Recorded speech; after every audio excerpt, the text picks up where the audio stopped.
I took early retirement 2 months ago.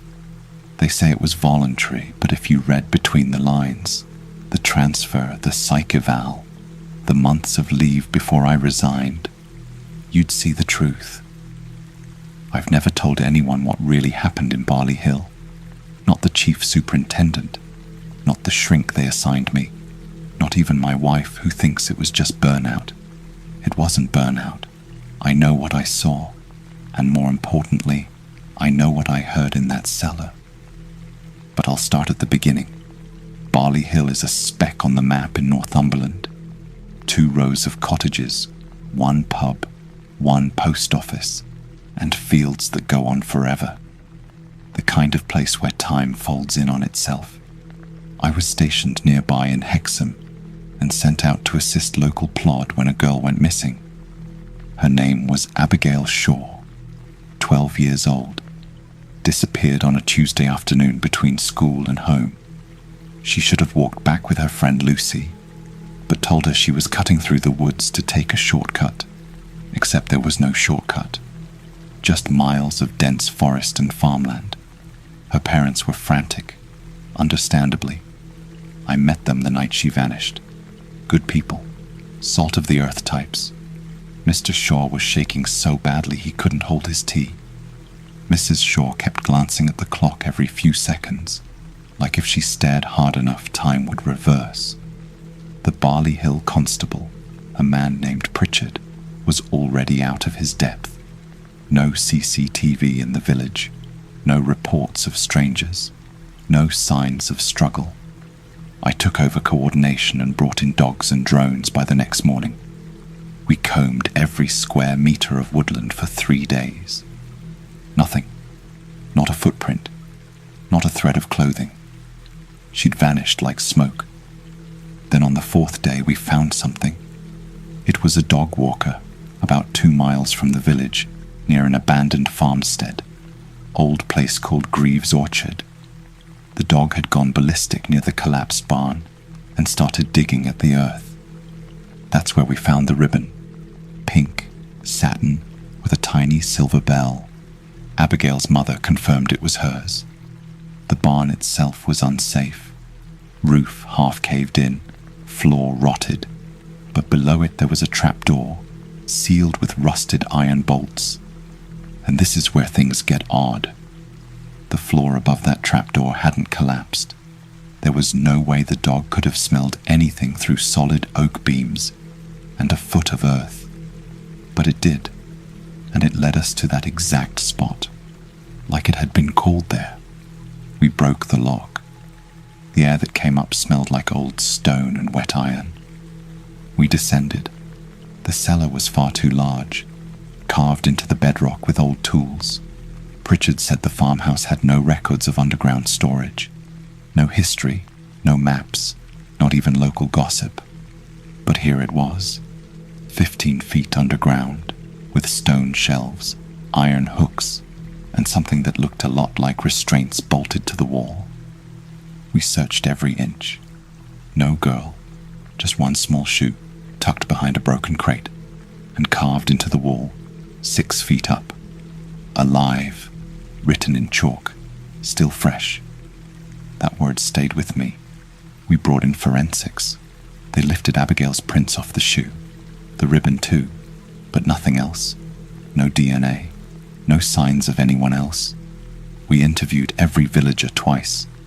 I walked the woods alone some nights, flashlight in one hand, recorder in the other. That's when it started. At first, it was small things. My mobile would turn on in the middle of the night and start recording. Voice memos I didn't make, just static and faint whispers I couldn't make out. Then came the voice. 3 times over the next week, I woke to a faint knock on my guest house door at precisely 2:11 a.m. Each time, I opened it to find no one. On the 3rd night, I stayed up and recorded the hallway. When I reviewed the footage the next morning, my stomach turned. At 2:11 a.m., the camera shook slightly, then captured my own voice, whispering, "She's in the orchard." Except I never said that. I didn't tell anyone, didn't want to be pulled off the case. Instead, I went back to Greaves Orchard, daylight this time. I paced the area around the barn, found nothing, but the feeling, that pressure behind the eyes, that wrongness in the air, it stayed with me. The next night, I got a call. An old woman named Mags Willoughby. She lived alone at the edge of the village, nearest to the orchard. She'd seen something, she said. Her voice trembled over the line. 2 nights ago, she told me when I got there, I saw a girl running across the field. Did you recognize her? She looked like the Shaw girl, but she wasn't right. I frowned. Not right how? She was barefoot, mud up to her knees, but her clothes weren't torn, and her face... Mags hesitated. It didn't look scared. It looked calm, like she was walking in her sleep. Where did she go? Toward the orchard, toward the barn. I stayed out there until dawn. Nothing. A week passed. The official search was scaled down. The press moved on. But I didn't.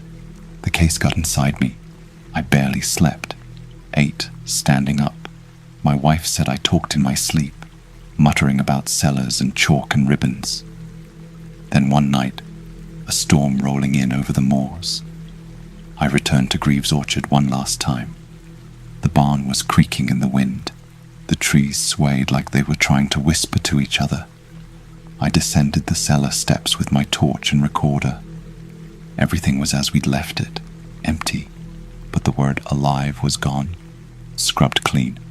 In its place, one word, newly written in shaky chalk, colder. I turned, heart pounding. A sound behind me, soft, delicate, a giggle. I spun and caught it in the beam. A girl, pale, dirty feet, wearing a nightgown. Abigail, I whispered. She just stared at me, smiling. I reached out, but she stepped backward, into the darkness, and vanished. I ran to the spot. Nothing, just stone wall. I don't know how long I stood there, torch shaking. Eventually I left. Didn't sleep that night. Didn't go back the next day. They found her 3 days later, wandering along the roadside near Hayden Bridge, disoriented, clothes clean, no bruises, no injuries, dehydrated but otherwise unharmed. The doctors said she'd been fed recently, no signs of trauma. She didn't remember anything. She just kept repeating the same thing. The man in the cellar was nice. They assumed it was a coping mechanism, a way to process fear. But I knew better. I asked to see her one last time, off the record.